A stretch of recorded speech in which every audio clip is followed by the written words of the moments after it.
1 centimeter. That's it. That's the whole headline. A number so small it barely qualifies as a medical update. And somehow it detonated an entire live stream, dragged a paternity debate back from the dead, and put Jonathan Porter on camera, acting like a man trying to fact-check his own girlfriend's cervix in real time. Y'all saw it. I saw it. And I'm still not sure what I watched. Because here's the part nobody's untangling yet. The 1 centimeter wasn't the story. The reaction to the 1 centimeter was. Real quick before I go deeper, tap the like, hit subscribe, ring that bell. This one gets weirder the further in we go. And I'd hate for you to miss the turn where it stops being funny and starts being kinda revealing. Ride with me. Let's frame it clean. Live stream. Kitchen setting. Nevaeh Akira, 37 weeks along. Second child with Blueface. Government name Jonathan Porter. Casually drops to chat that she's 1 centimeter dilated. Blueface, sitting right there, asks her to confirm the number on camera. Then pivots the conversation to when the baby's coming. Then pivots again to whether he's still driving out of state that weekend. All of it broadcast. All of it monetized in real time, through gifted subs. This is Fame Cryptics. We watch the whole tape, not the clip. Now let's crack it open. Before we even get to the quotes, understand what makes this type of stream different from a regular celebrity interview. In an interview, somebody asks a prepared question. In a podcast, there's usually a producer somewhere keeping the rails attached to the train. On a live stream, the chat is the producer. The chat is the focus group. The chat is also the audience, the jury, the rumor mill, the paid subscription funnel, and occasionally the person in the back, yelling the most reckless thing possible just to see whether anybody responds. That matters here, because a pregnancy update should be simple.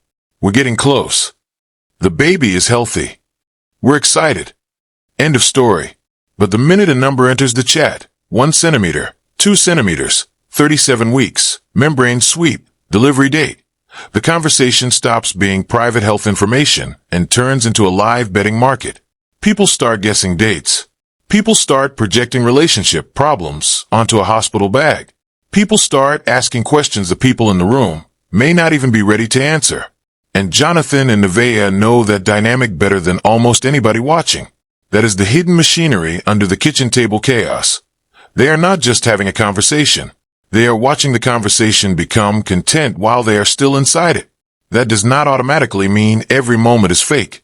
It does not mean every pause is scripted. It does mean the environment rewards escalation. A normal couple might have an awkward disagreement about weekend plans, then talk it out after the cameras stop rolling. A live stream couple has the awkward disagreement, sees the chat react, sees the notifications move, sees the view count spike, and suddenly the disagreement has a commercial afterlife.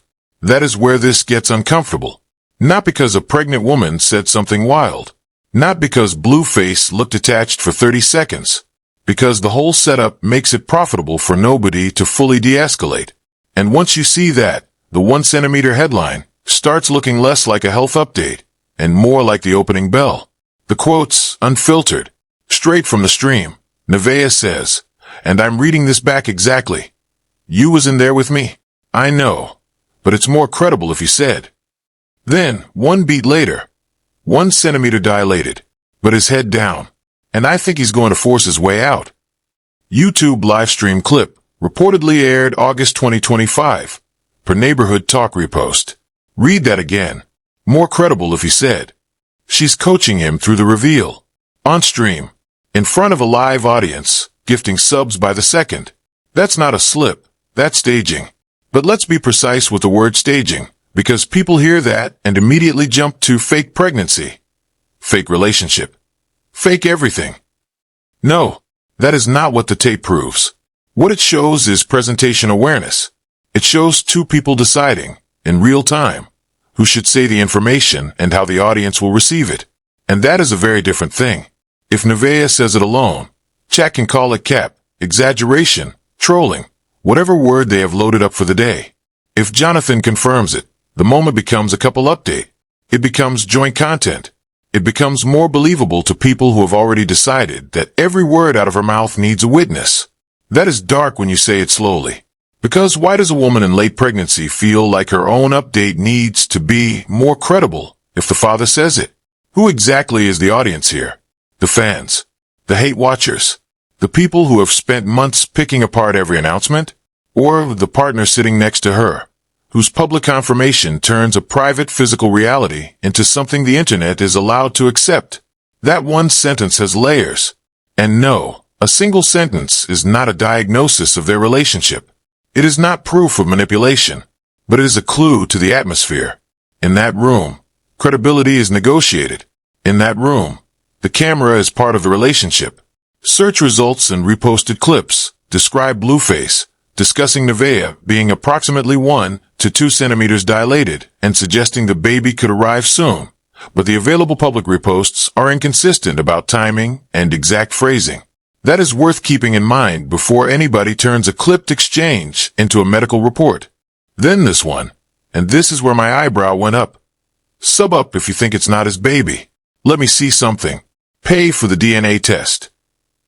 The Shade Room, reportedly published following the stream. She's monetizing the paternity question herself. Not deflecting it. Not shutting it down. Selling it as an engagement mechanic. Okay.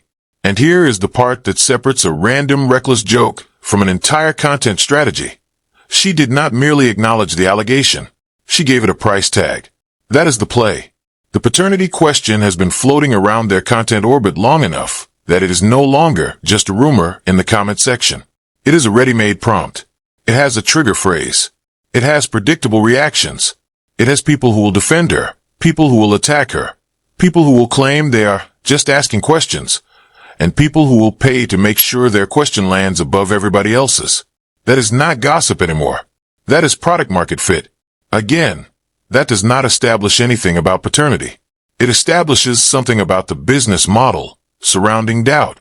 The uncertainty itself is valuable. The answer might end the conversation. The question keeps the chat moving. That is why some viewers found the line funny. Some found it empowering, and some found it depressing. All three reactions can exist at once. Funny because the bluntness is outrageous. Empowering because she refuses to behave ashamed in front of people trying to embarrass her. Depressing because a prenatal update somehow has to compete with strangers, demanding proof of who fathered the child.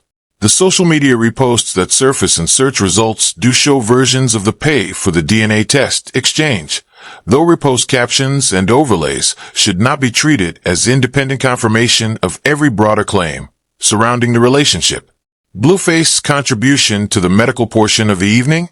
How many centimeters are you dilating? Delivered with the tone of a man filling out a form. Not concerned. Not soft.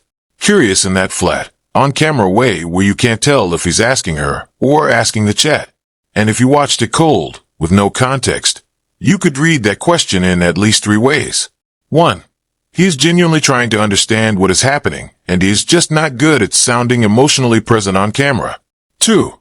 He knows exactly what is happening, but needs her to repeat it for the audience, because confirmation from him makes a better clip. 3. He is doing the Blueface thing, playing detached, deadpan, slightly outside the moment because that distance is part of the public character people expect from him. The problem is, all three reads look almost identical in a 10-second clip. That is why clip culture is a trap. A person's voice can sound cold when they are tired. A question can sound ignorant when it is actually a prompt. A pause can look sinister because the audience came in already expecting dysfunction. And Jonathan Porter has spent years building a public image where viewers interpret every blank expression like it is a coded message. Sometimes a blank expression is just a blank expression. Sometimes it is a performance. Sometimes the performance has been running so long that even the people performing it cannot separate the bit from the feeling. And then the one I keep coming back to, from Nevaeh, unprompted. I'm glad I didn't go into labor. I'm only 1 centimeter, so I can get some back shots in. Livestream transcript, reportedly captured by fan clip accounts. Wild. Not a euphemism. Not a joke tucked into an aside. Said out loud on stream, as strategy. Semen supposedly kickstarts labor. The internet's been passing that folk science around for decades, and she's referencing it like a checklist item. Now stop right there, because this is exactly where internet commentary turns into bad medical advice if nobody slows down. The line is a line from a live stream. It is not medical guidance. Labor, dilation, induction, membrane sweeps, and sex during late pregnancy are things people should discuss with qualified medical professionals, especially because every pregnancy has different conditions, risks, and instructions. The stream is entertainment. A viral quote is not a prenatal care plan, but as content, it is nuclear. It is perfectly engineered for clipping because it combines late pregnancy, oversharing, humor, shock, intimacy, and a sentence nobody expected to hear during a conversation about dilation. The phrase is so loud that it threatens to swallow everything around it. That is why gossip pages lead with it. That is why people repost it without context. That is why the medical update became a meme faster than it became a discussion. And that is also why it is useful to look at what happens immediately after the joke. Does the stream settle down? Does Jonathan react with concern? Does Nevaeh redirect the chat? Does anyone say, "All right, enough"? No. The content machine keeps rolling, which tells you something important. The outrageous line was not a glitch in the system. It was compatible with the system. One more, and this one's a tell. He's not missing out on a date for August. He by his girlfriend's side. That one landed weird, because 2 segments later, he's telling her he's leaving town Saturday. Gone the whole weekend, 2 hours out. Not coming home till Sunday. She thought he was gone for a day. He wasn't. Just letting those sit for a second. Because whether the weekend plan was serious, loosely planned, misunderstood, or played up for chat, the sequence does something brutal to the "we're totally on the same page" image. The problem is not necessarily that he wanted to leave town. People have obligations. People work. People travel. People have commitments that do not vanish because a pregnancy is nearing the finish line. The problem is the surprise. A stable couple can have separate plans. A stable couple can disagree about those plans. But when one person learns the full shape of the other person's weekend itinerary in front of thousands of viewers, the audience does not see logistics. They see disconnect, and the chat is designed to make disconnect louder. A viewer types, "Why is he leaving?" Another viewer types, "She didn't know?" A third viewer sends a gifted sub. Now the moment has a reward attached to it. That is the part people need to understand about live creator relationships. A misunderstanding that would be minor off camera can become a franchise asset on camera. Not because people are monsters, because attention has a gravity field. And both of them have lived inside it for years. Because here's what nobody's mapping. That dilation reveal didn't happen in a vacuum. It happened inside a stream that had already spent 40 minutes on a chicken salad from a Detroit deli. Pivoted into Blueface, talking about producing a booty-shaking song. Sidestepped into breast milk pumping. And then, right when the energy was flatlining, dropped the medical bomb. Watch the pacing. That reveal was placed. It's where the stream needed a spike. And the paternity taunt? It didn't come first. It came after the sub count started slowing. That's timing. That's the interview, the deleted post, the filing. Except the filing is a live stream, and the filing is the stream itself. There is a difference between saying a moment was placed and saying a moment was fabricated. A live stream has rhythms. Anybody who has watched a long stream knows the middle can sag. Food talk stretches. Music talk stretches. Somebody checks their phone. The chat starts repeating itself. Then a creator reaches for a topic that has heat. Pregnancy timing? Heat. Potential baby name? Heat. Paternity speculation? Heat. Relationship tension? Heat. The order matters because it tells you what the audience is trained to react to. It does not prove a hidden producer whispered in somebody's ear. It does show that the people on camera have learned, consciously or unconsciously, which subjects reset attention. And they have learned it the hard way. Blueface's public career has never existed in a quiet lane. His music, relationships, family arguments, legal headlines, reality show moments, online feuds, and live stream appearances have all been fed into the same broad machine. Public conflict becomes conversation. Conversation becomes visibility. Visibility becomes leverage. That pattern is documented in years of entertainment coverage. Even though every individual headline needs to be judged on its own facts. What changes here is the setting. A studio argument is one thing. A reality show argument is one thing. A late pregnancy kitchen stream is another. The domestic setting makes people feel like they are seeing behind the curtain. A counter, a drink, a nightshirt, a half-finished meal, somebody talking about an upcoming haircut. Those details create intimacy. They make the audience feel invited into a real household instead of a content set. And then the content behavior kicks in. The intimate setting becomes a stage. The audience gets just enough access to feel close, but not enough access to know what is happening after the cameras turn off. That gap is where all the theories live. Hold on, actually back up. The part one keeps circling isn't the 1 centimeter. It's the November 9th, 2022 callback. Midstream, Blueface accuses her of subtweeting somebody. Implication being one of his exes, reportedly Chrisian Rock or Jaden Alexis, though nobody said either name out loud. And Nevaeh scrolls back through her own camera roll on camera to prove the timestamp. She lands on it. November 9th of 2022. She reads it out like a court date, then insists nobody she was talking about was pregnant at the time.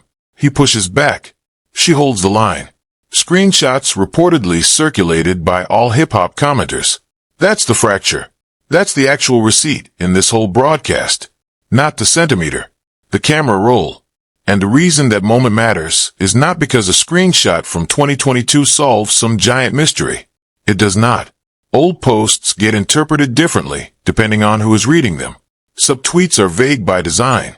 People can be talking about one person, 3 people, nobody, or just throwing a line into the air because they are mad. The significance is emotional, not evidentiary. Jonathan brings up old social media history during a late pregnancy stream. Nevaeh is forced to locate an old timestamp in front of the public. She does not answer with, "We talked about this already." She answers with a receipt. That is a relationship language. When people reach for dates, screenshots, camera rolls, deleted posts, or old captions in the middle of a present-day argument, it usually means the argument is not about the original post anymore. The original post has become symbolic. It is now about trust. Memory. Who gets to define what happened? Who is believed without proof? Who has to pull up the archive? And the archive is unforgiving because it freezes people at their worst moment. November 9th, 2022 is not just a date in that exchange. It is a doorway back into every prior era of the Blueface ecosystem. Every relationship overlap allegation. Every ex-related headline. Every fan camp that acts like it has been keeping score for years. Every person in the chat who thinks they know the cast better than the cast knows itself. That is why the camera roll moment feels heavier than the 1 centimeter moment. The dilation conversation is about the baby arriving. The timestamp conversation is about all the people who were already in the room before this baby entered the story. And it lines up with something Whack 100, Blueface longtime manager, real name Cash Jones, has allegedly said in past podcast appearances about keeping the Porter camp's internal disputes off social. The stream broke that rule live. Nobody hit pause. The bigger point is not whether one manager quote can explain a whole household. It cannot. The bigger point is that public figures routinely say they want privacy while operating in a system where conflict is one of the most reliable ways to keep attention from moving elsewhere. That conflict is not always planned, but it is almost always usable. And that is a dangerous distinction. If the argument is real, content turns it into revenue. If the argument is exaggerated, content turns it into revenue. If it starts as a joke and becomes real halfway through, content still turns it into revenue. That is why they're just trolling. It's not the clean defense people think it is. Trolling can be protective. It can be a shield. It can also become a way to make serious feelings impossible to name. Once every uncomfortable moment can be dismissed as a bit. Nobody watching knows when to take anything seriously, and sometimes neither do the people involved. I had to rewatch one specific 30 seconds 3 times. It's the moment right after the dilation reveal, when the chat starts asking guest today questions. August 11th, September 1st. Rapid fire. And in the corner of the frame, Blueface reaches for his phone, twice, but doesn't unlock it. He's fidgeting. Not scrolling. Not typing. Just holding it. Body language of a man who wants to be somewhere else in the conversation. Now, this is where we keep the forensic talk responsible. Body language is not a lie detector. A person touching their phone does not prove deception. It does not prove anxiety.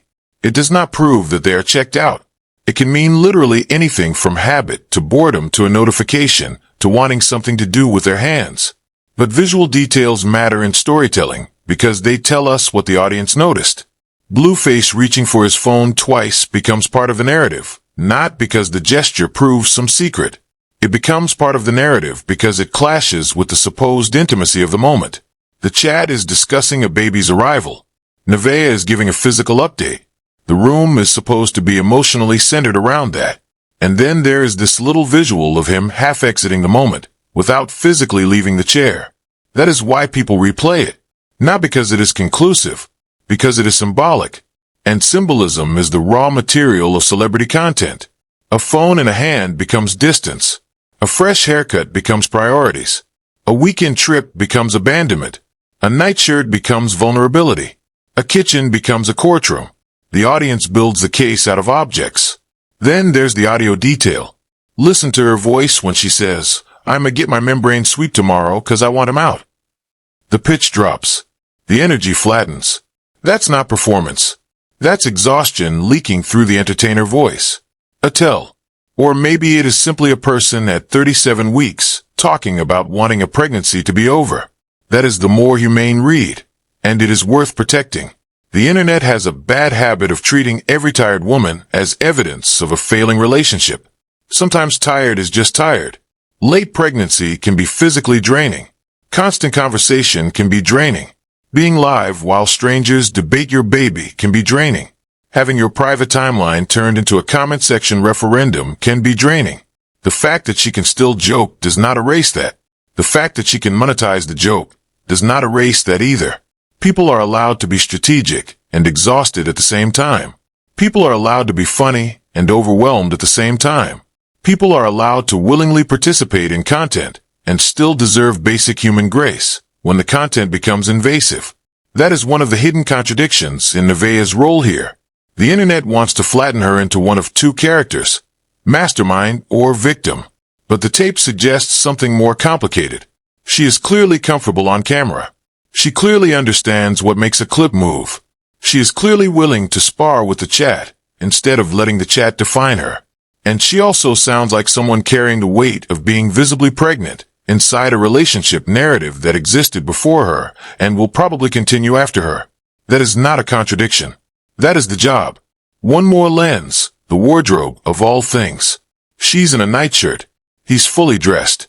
Fresh cut coming later that night, per his own words. Weekend plans locked. Bag half-packed in his head. She's in labor prep mode.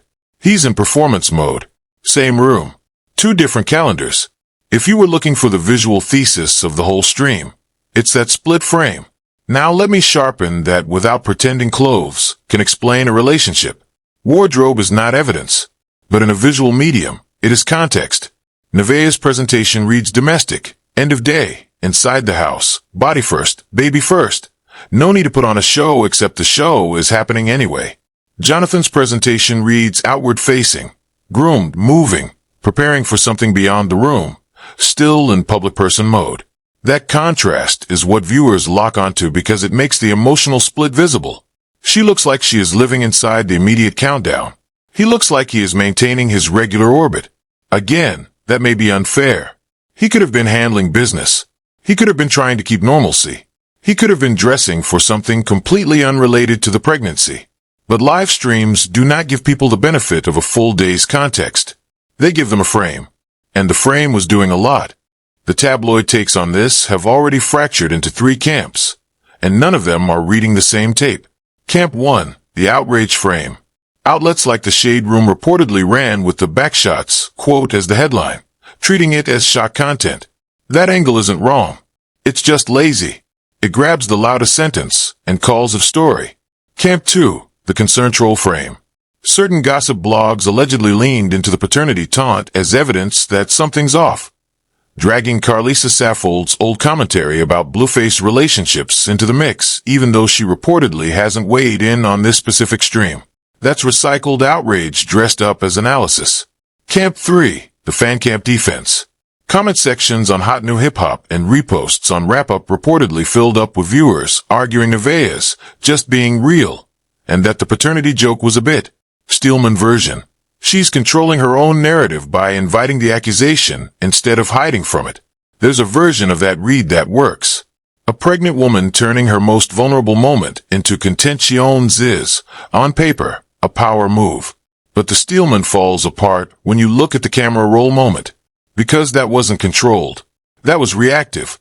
That was her defending a 2-year-old post against a live accusation from her partner, while a chat of strangers gifted subs to watch it happen. Control doesn't scroll through timestamps to prove itself. Control never gets asked. And there's a fourth camp that does not get enough attention. The people who are not really invested in the facts at all. They are invested in the franchise. They have picked a side in Blueface world years ago. They have a favorite ex. They have a villain list. They have a theory board.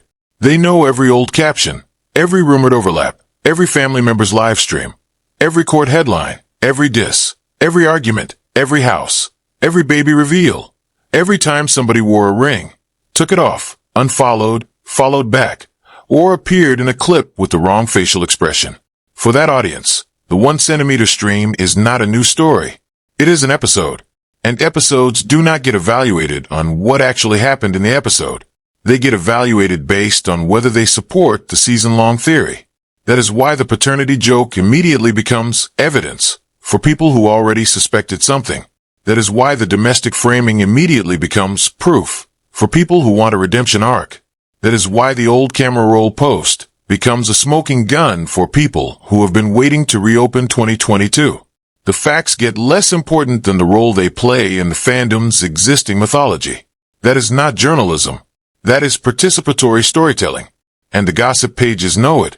The most successful repost is rarely the most careful one.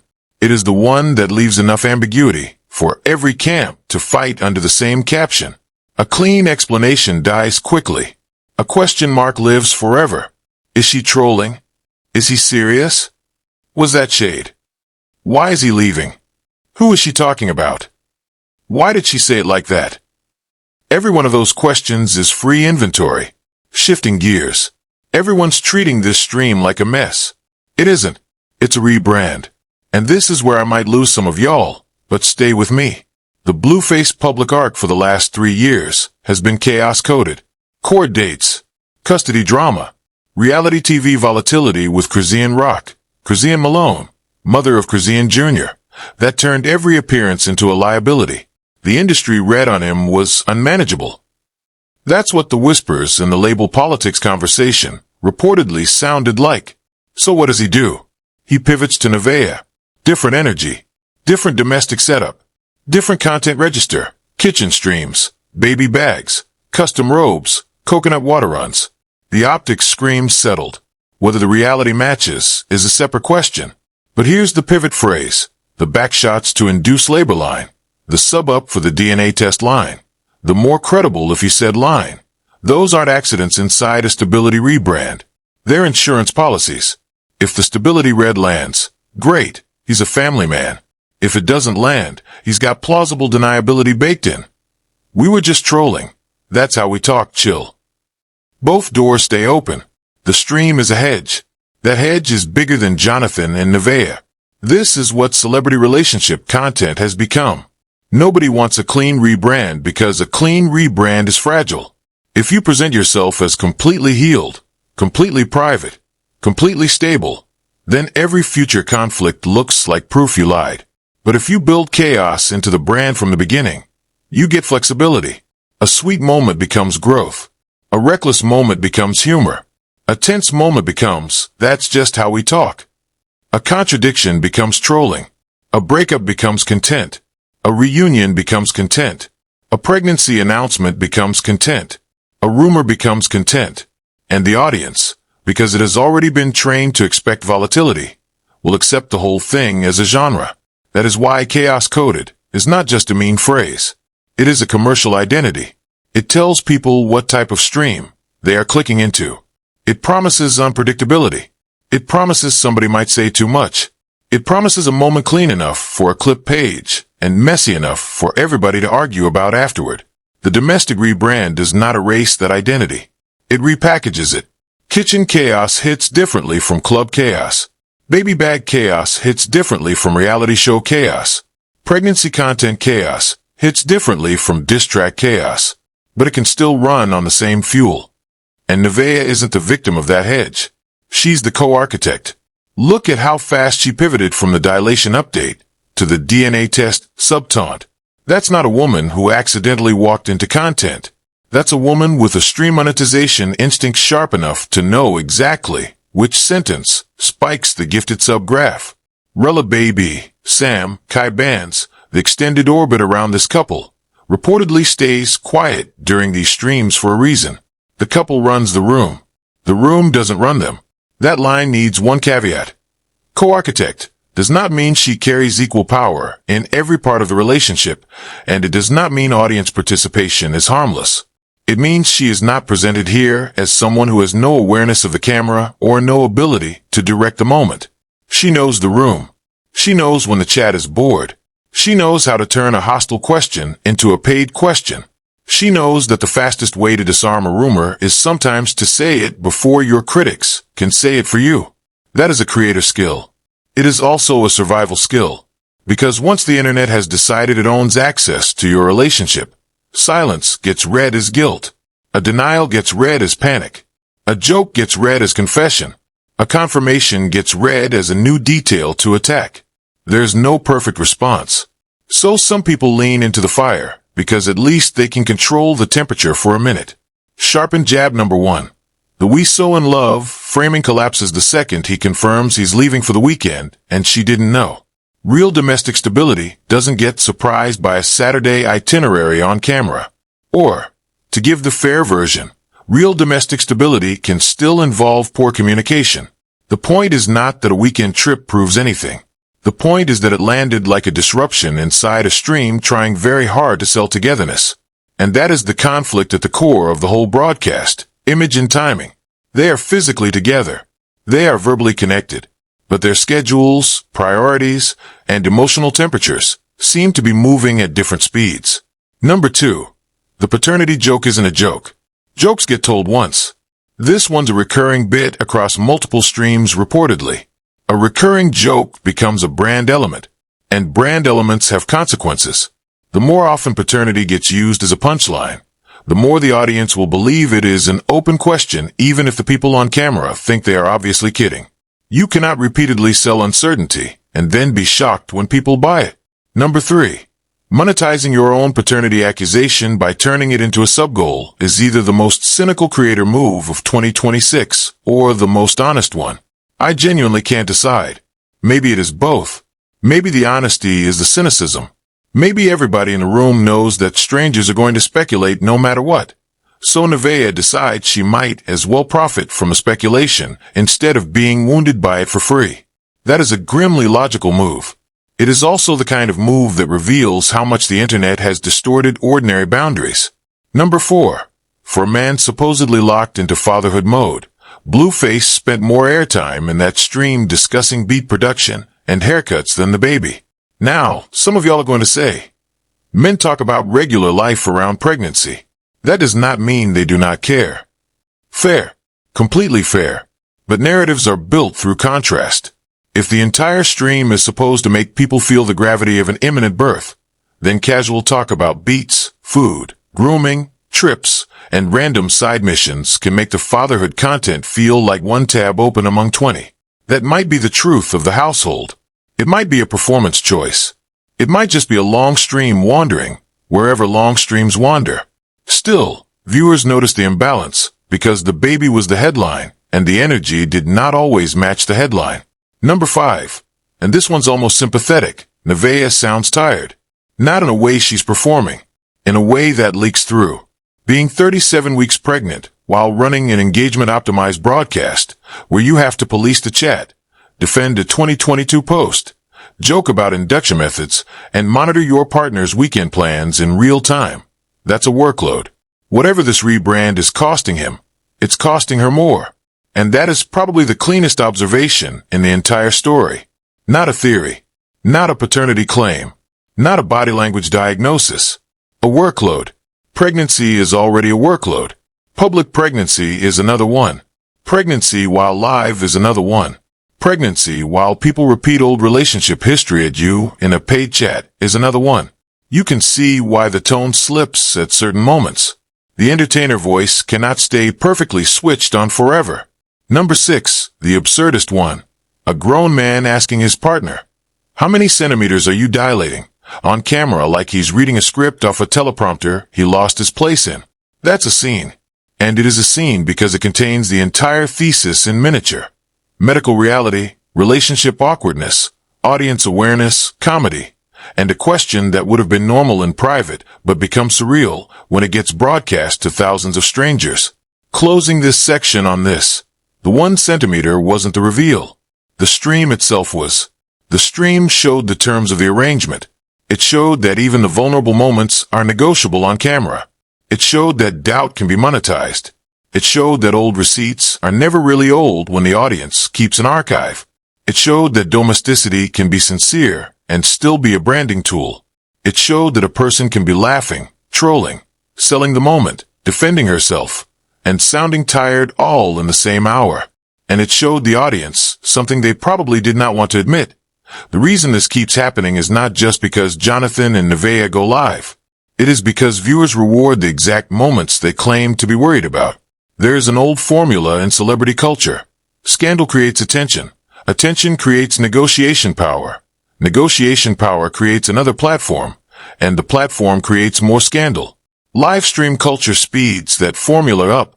There is no waiting for a magazine cover. No waiting for an episode to air. No waiting for a publicist to approve the quote. The incident happens, the audience reacts, the clip gets cut, the repost page adds a caption, the comment section chooses sides, and somebody goes live again to respond to the reaction. The turnaround is brutal. That speed changes what people say. It changes what they reveal. It changes how much patience they have for ambiguity. And it changes how relationships function when they are partially lived in front of strangers. The Porter ecosystem has been one of the clearest examples of that acceleration. The names change around the orbit. The relationship configurations change. The public loyalties change. But the pattern stays recognizable. A personal issue surfaces. The internet turns it into a side-picking contest. And the people involved have to decide whether to ignore it, deny it, fight it, joke through it, or monetize it. There is no clean option. Ignoring it can make the rumor bigger. Denying it can create more clips. Fighting it can become the headline.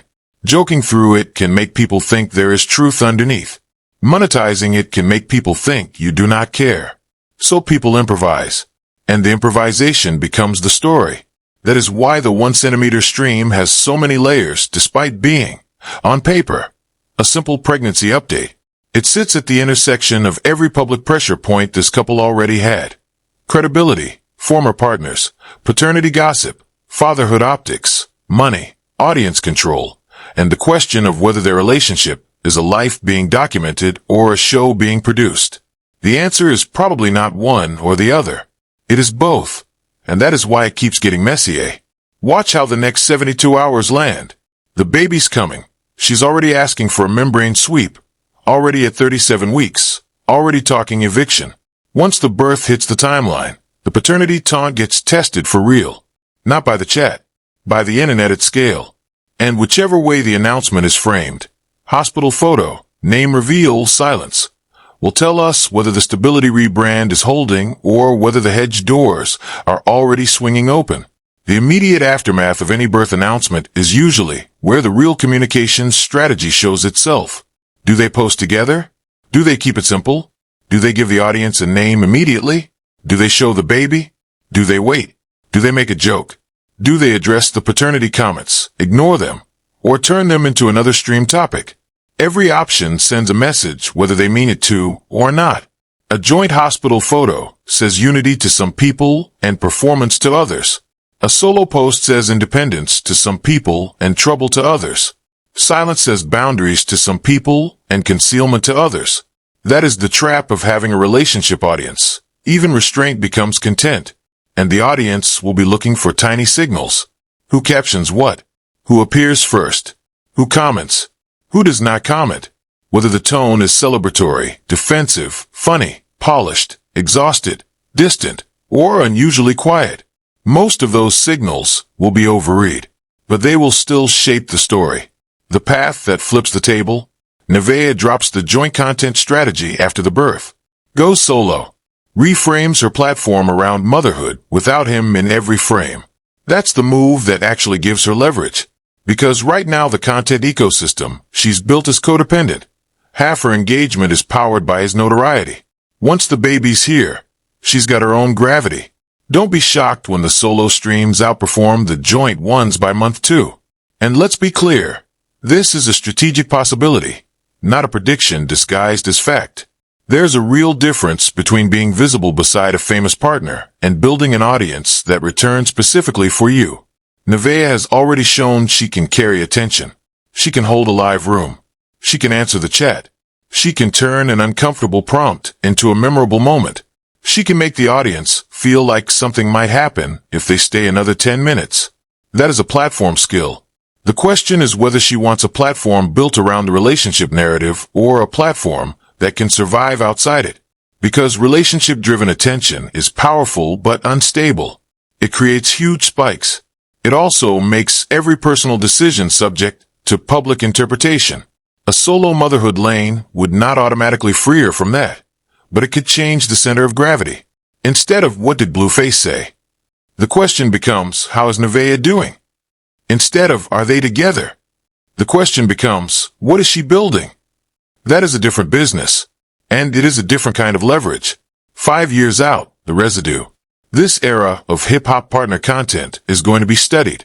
Not the music, the live streams, the way pregnancy, paternity, and domestic disputes got folded into the same monetization funnel as sneaker drops and diss track reactions. The Porter household isn't the first to do it. They might be the loudest current case study. Once that lens becomes standard, the reads on tonight's stream will hit different. The 1 centimeter moment gets quoted in a documentary. Bet on it. Maybe not because the phrase itself is historic. Maybe because it captures the era too perfectly. A medical update becomes a content beat. A relationship question becomes a payment prompt. A vulnerable moment becomes a replayable clip. A chat becomes an unpaid production team. A couple becomes a recurring series. And nobody knows where the show ends. That is the documentary line. Not look how wild they were. Look how normal this started becoming.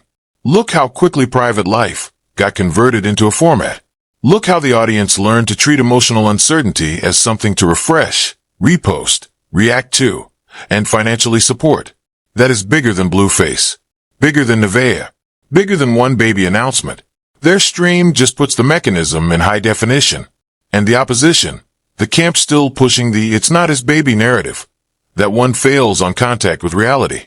Because whether or not you believe the joint content is authentic, the man was in the room, buying baby bag toothbrushes, naming the kid Jonathan. That's not the behavior of a man hedging paternity. That's a man who already answered the question for himself and let the internet keep asking anyway because the asking pays. Important distinction. Public presence is not a DNA test, and no live stream viewer should pretend it is. But it does tell you how Jonathan is publicly positioning himself. He is participating. He is present in the content. He is allowing the fatherhood framing to stand.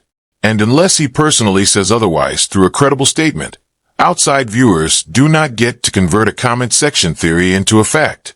That is where the audience has to check itself. Speculation is not reporting. A joke is not proof. A viral caption is not a court document. And a stranger's pregnancy is not an open investigation because a live stream made it entertaining. Last thought before I let y'all go. The most honest sentence in the entire stream was hers. I ain't never seen so many people pressed about a born baby. She's right. And the reason people are pressed is because she and Jonathan spent 40 minutes making sure they would be.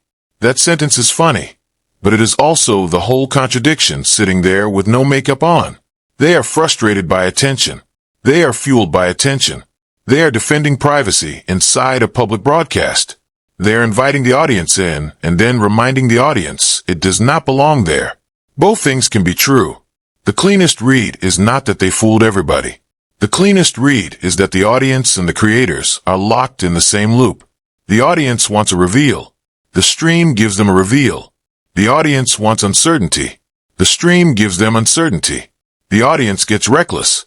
The stream gets reckless back. The clip pages reposted. The comments fight. The next stream has more people waiting. That is not a mystery. That is the engine. And when the baby arrives, the real test will not be whether the internet stops talking. It will not. The real test is whether Jonathan and Nevaeh can make a decision that does not need the chat to validate it. Because that is the one thing the live stream cannot give them. You made it to the end. That means you saw what I saw. Drop your read in the comments. Is this a rebrand or a slow motion unraveling? Like the video, subscribe, hit the bell. Part 2 is already loading, and I've got receipts I didn't touch tonight. Fame Cryptics out.